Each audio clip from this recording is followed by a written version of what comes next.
Welcome to Prescott Today. I'm Mayor Greg Mingarelli, and we're here at the Granite Mountain Interagency Hotshot Crew Learning and Tribute Center. Today we're going to talk to several guests who've been instrumental in making sure the center is possible. We'll be right back with our first guest.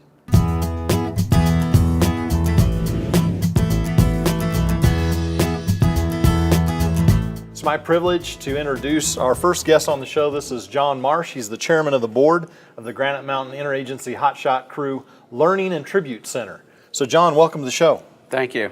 Well, John, tell us a little bit about the board, how that came about, and then the members on the board, if you could, please.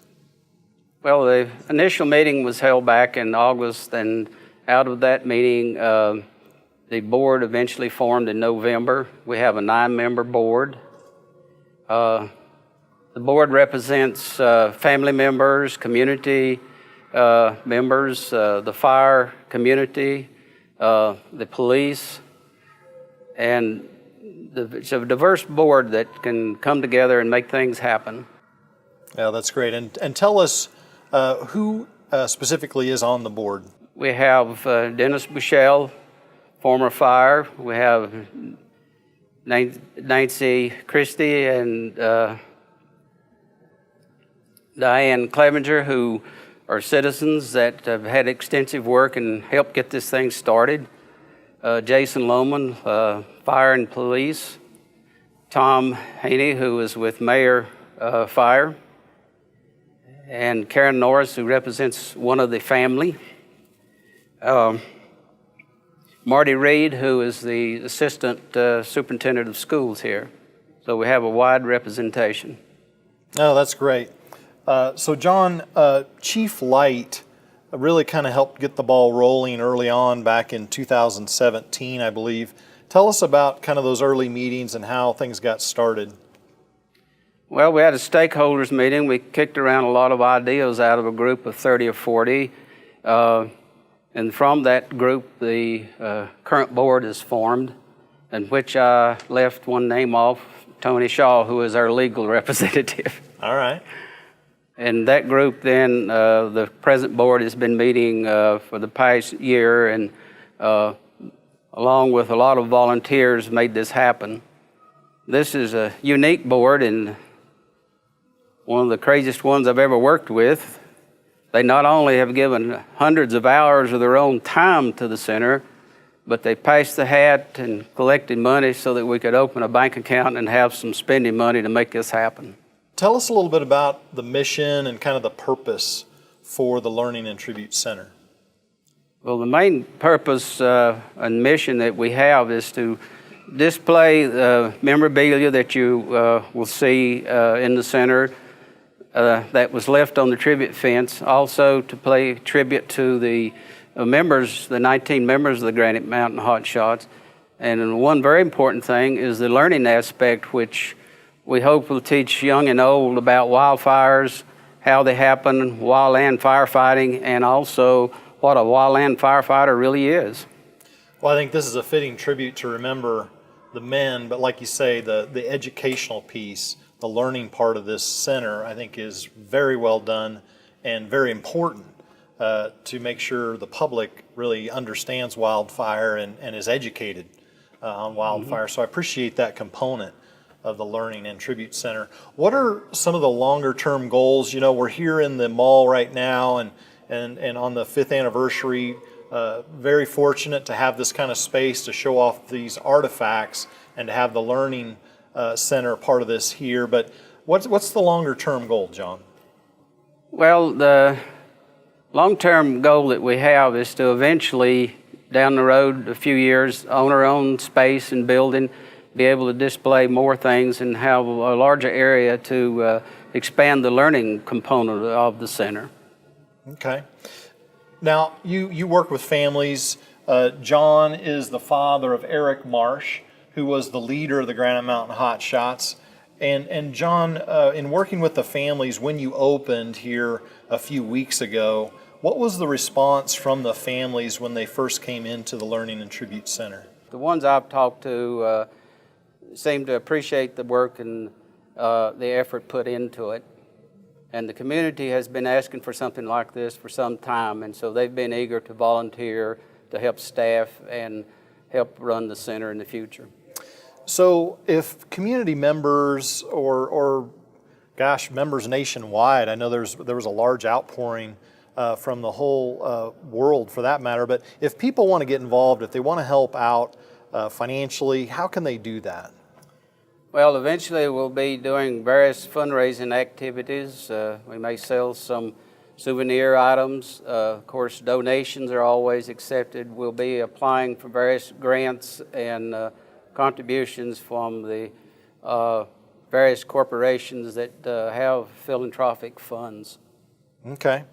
And so there'll be some fundraisers and some activities coming up? There will be a lot of fundraisers and money coming in, we hope. Yes, okay. And how can people get in contact with the Learning and Tribute Center or find out how to give? Is there a website?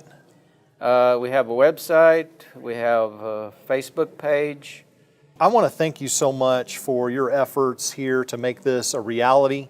It's very important for the families as well as the community to have a place to come and remember and learn. And so thank you so much for your time on the show today. I really appreciate it, John. Well, thank you. Thank you for all you've done. Thank you. And we'll be right back with our next guest, Chief Dennis Light.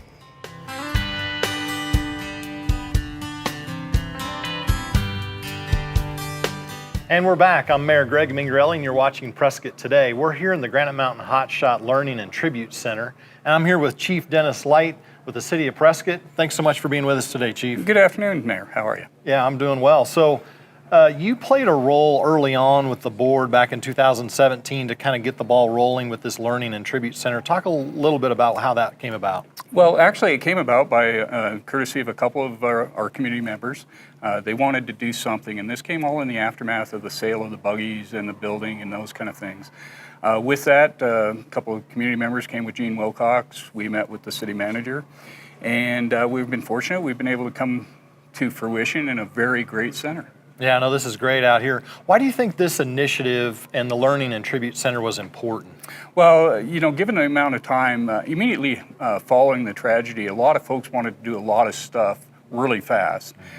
Quality sometimes takes good, sensible time and good, solid approaches. And the approach we used in this enlisted the folks to give us input. The board kind of took it, the bull by the horns, rode the bull out, and today we have a very honoring center that honors not only the 19 but the survivor as well as it brings the community health back to what it should be in the aftermath. Yeah, very good. There's a lot of artifacts in here. It's pretty amazing. So what do you see the role of the city moving forward and Prescott Fire? Well, specifically to the center, I think we're entering a operational agreement with Granite Mountain Interagency Hotshot Crew Learning and Tribute Center. It will allow the non-for-profit to pretty much administer the center on our behalf as city residents and as a city member. It frees up firefighters from having to do kind of the down and dirty work of trying to manage this. And oh, by the way, we have emergency calls to run and the needs of the community that are awaiting our beckon. Mm-hmm.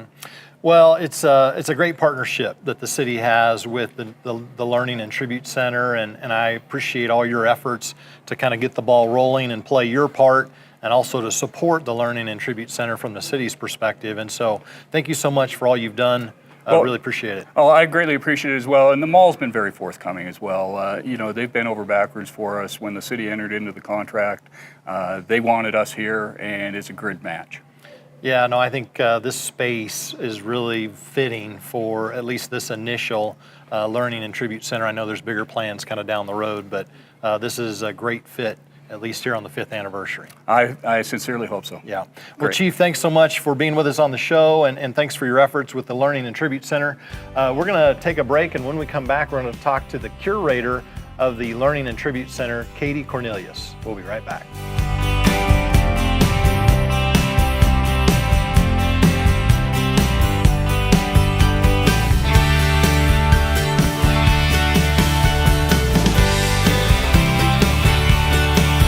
Welcome back, everybody. I'm Mayor Greg Mingarelli, and you're watching Prescott Today. We're at the center here with the curator, Katie Cornelius, thank you so much for being with us, Katie. Thank you for having me. Absolutely, our pleasure. So tell us a little bit about your role with the center and kind of how you got involved with this. So I got involved 5 years ago in September after everything came off the fence. There was an article in the Courier saying, hey, come help. At the time, I was a volunteer at Charlotte Hall Museum and had worked as a registrar before. Now, registrars actually catalog items at a museum, so I thought, well, I can be a help. Little did I know I would end up in charge of actually curating all of the items. So that happened 5 years ago, and it's just been a continual journey since then. Yeah, it's great that you've had a lot of experience doing this, so you really bring a lot of expertise to the center. So we appreciate your help getting this all put together. So tell us a little bit about your thoughts here now that it's been open for a few weeks. Are you happy with it? And give us some reaction of the folks that have been in here. I think there's always a moment of panic when you prepare something for the public of, did you hit the right mark? Is it respectable, number one? Is it something that is going to honor the Hotshots? You know there's going to be some people who are emotionally attached to things, so you want to be very careful with that.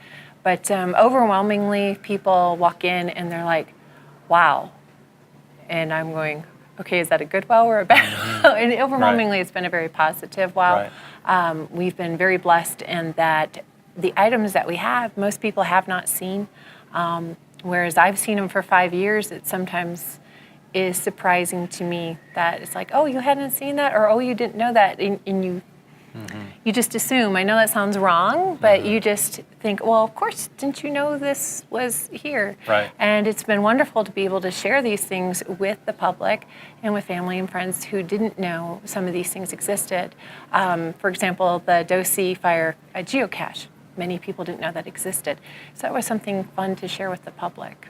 Yeah, so before we take a walk around, because I'd love to have you just kind of show me a few things here in the center, give us an overview maybe of what we're going to see here. Because when I first was thinking about this, I was thinking it's just everything from the fence. And it's so much more. So give us kind of some idea of what you have here in the center. So we do have items from the fence. We have over 500 t-shirts that were on the fence. And that's kind of the backdrop. The exhibit is actually entitled The Shirts Off Their Back because of the shirts taken off of people's back, put on the fence. But it also really became a theme. Every single part of the exhibit, there was a shirt involved. And we're like, okay, this is really cool that this keeps popping up. So they're going to see things from the Dosi fire. They're going to see things from the Forest Service. Smokey Bear is here. We have a kiosk dedicated to each hotshot so they can learn about them as a firefighter. We have what it is to be a hotshot, which is kind of an exciting thing for if you don't know what it is to be a hotshot. We have items from Granite Mountain. I am the curator for Prescott Fire, so I've been entrusted with the photographs and the end-of-year reports and the performance journals of these guys. So we have some of that on display. Most excitingly to me, we have a beautiful display from Arizona Parks on the Granite Mountain State Park. And it literally takes you there if you're unable to visit, which is huge. We have things from the movie. We have a lot of things that were donated. We have a lot. Yeah, there's a lot here. So great to see a great sampling of all these different things that you're talking about, the artwork as well. I know there's a lot more artwork that is even on display here. So I think just for our viewers, it'd be kind of fun if we took a little walk around and you could show me a few things here in the center. So let's do that. Sounds great. Thanks. So this is one of my favorite exhibits, and this is on the Memorial State Park. Arizona State Parks actually created this exhibit for us. What was really amazing about this is I had told them, I said, what I want is something that if you're not able to hike the trail and you're not able to visit, due to physical conditions, it's a very difficult hike. I want them to experience it because it's such a moving tribute. And so they were able to do that. And so each of these is the actual plaques that are embedded in stone along the trail. And as you can see on the map, they're spaced out. And you start with Eric, then move to Jesse, then Clayton. This is done by seniority. And when I actually hiked the trail, it was in February. It was cold. It was 40 degrees. It was raining. And there was such a cloud cover over it, I couldn't see the top of the mountain. And it was neat because I knew the seniority that I knew exactly where I was on the trail because of how the guys were listed.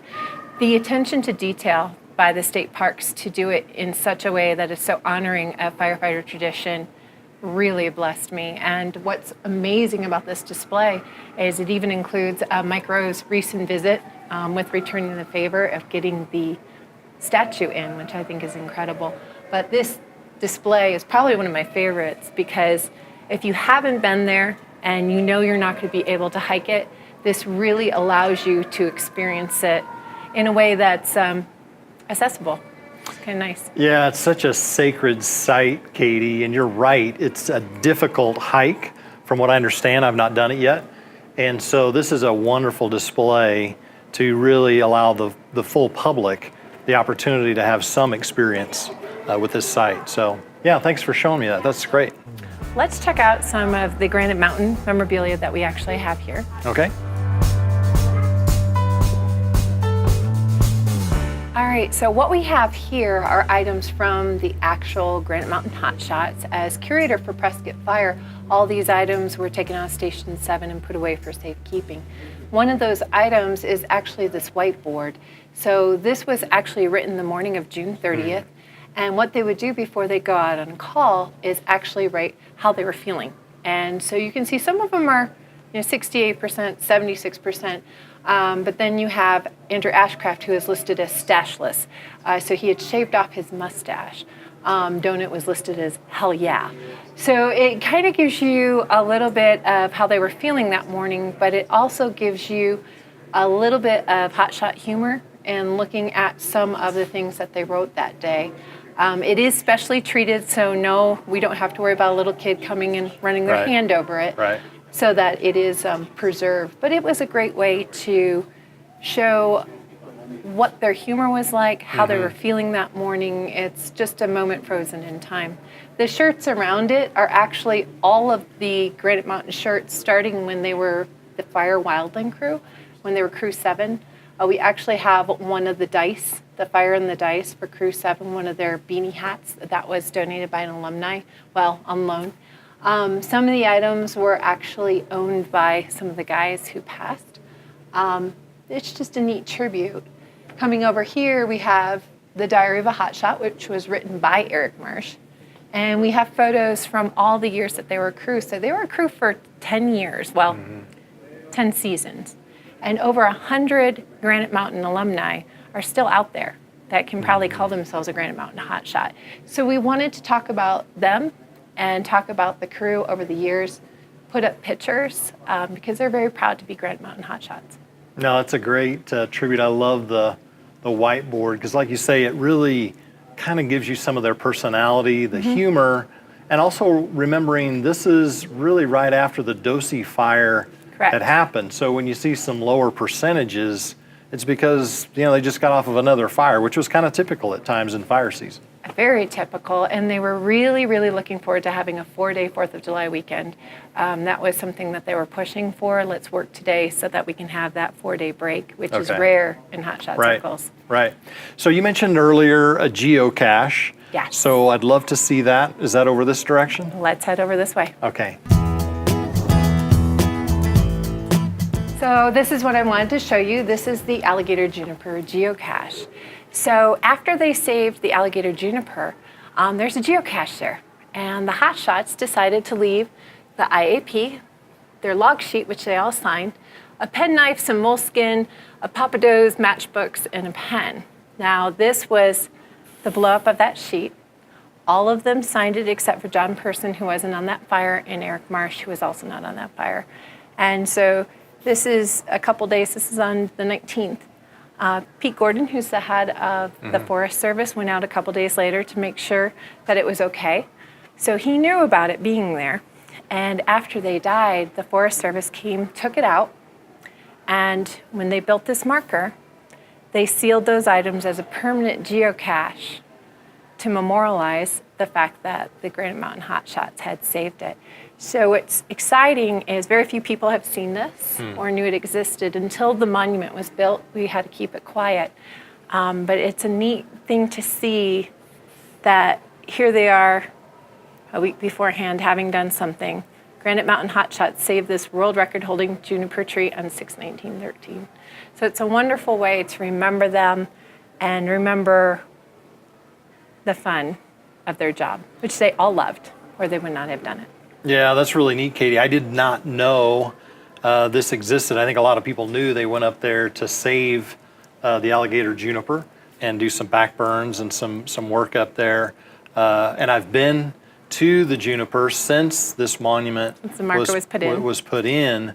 But of course had no idea that these cool artifacts were put into the marker. So that's really, really cool. So I think people are really going to appreciate and enjoy seeing all this. So thank you so much for the tour of the center. Thank you for your work as the curator. And I think people are going to be really thrilled when they get out here and kind of see what you've done to remember the Granite Mountain Hotshots, as well as the learning part of the center with the wildland fire displays that you have here. So thank you so much for being on the show today. We're going to come right back after some messages, and when we do, we're going to talk to Dennis Buchel, who's one of the key volunteers here at the center. We'll be right back.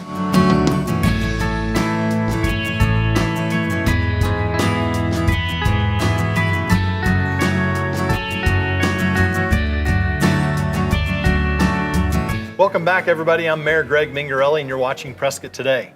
We're at the Granite Mountain Hotshot Learning and Tribute Center, and we're continuing with our next guest, Dennis Buchel, who's one of the key volunteers who's done a lot of work with the artifacts over the last several years. Thank you so much, Dennis, for being with us. Thank you for having me. Well, as a volunteer, Dennis, just tell us a little bit more about what your role is with the artifacts and kind of how you came to be a volunteer. I started basically right after the incident happened. Just gave my time to help out with the department.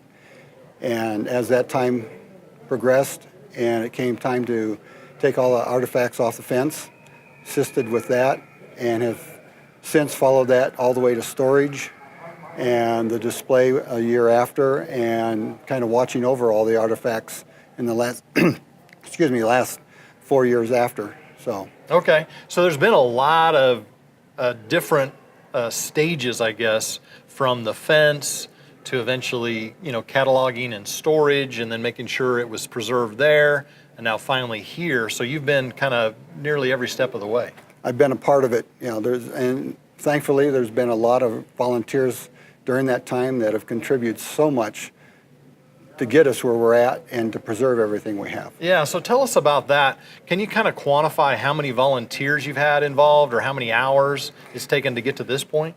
Well, after everything was categorized and stored, since then, the packing and prepping for move, coming to the center, unpacking and storing, and getting this set up, we've got over 1,000 hours. 1,000 hours, wow. That's a great situation to have so many volunteers involved here. So tell me, do you need more help? And if so, how can people plug in if they want to volunteer? If they want to volunteer, we definitely need more volunteers. We've got some to get started, but we're looking for more. They can go online at our website and they can fill out or indicate that they want to volunteer. Somebody will get back to them. Okay. Or when they come to the center, we'll have some forms that they can fill out that they want to volunteer. So either way or both. Yeah. And somebody will follow up with them. Yeah, I can imagine a lot of folks that are going to be coming in here and have already been in here have filled out a lot of those forms. So that'd be a great way to plug in. Yeah. So tell us now, how often will the center be open? What are those hours? Is it just on weekends? Our hours as we progress will be Fridays, Saturdays, and Sundays. Friday and Saturday will be 10 to 4, and Sundays will be 11 to 4. And that's where we're at right now. Hopefully in the future, if we have enough volunteers, we can be open more hours. But that all depends on how many we have. Yeah, so it depends on volunteers, how much demand there is. If folks want to be here even more during the midweek, we'll just kind of see how that goes as we progress through the summer. Exactly. Okay. Dennis, thank you so much for all your work here as a volunteer and all the volunteers that have made this possible. What a great job, and we're so grateful for all your work. And thank you for being on the show today. Thank you for having me. Well, that's all the time we have for today. Next time, tune in to Channel 64 for our next show next month. I'm Prescott Mayor Greg Mingarelli. See you next time.